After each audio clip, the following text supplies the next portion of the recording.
ผมจะมาสอนวิธีการชั่งปลากัดนะครับ วิธีแรกครับ เอาปลาใส่ขวดเลยครับ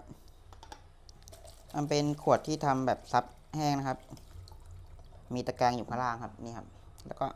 ซับจนกว่าน้ำจะแห้งครับ เอาขวดใส่ที่ชั่งครับ เปิดเครื่องซับจนกว่าจะแห้งครับ พอแห้งแล้วก็เอาปลาเทใส่ครับ ปลาตัวนี้หนัก104นะครับนี่ผมจะพาไปดู1.04นะครับครับแล้วเราก็จะมาเขียนตรงขวดครับเขียนเลย104ช่างแบบมาตรฐานเลยนะครับเอาปลาใส่ขวดเสร็จแล้วครับประมาณนี้แล้วก็มีวิธีช่างอีกแบบหนึ่งด้วยนะครับขึ้นอยู่กับพื้นที่แต่ละที่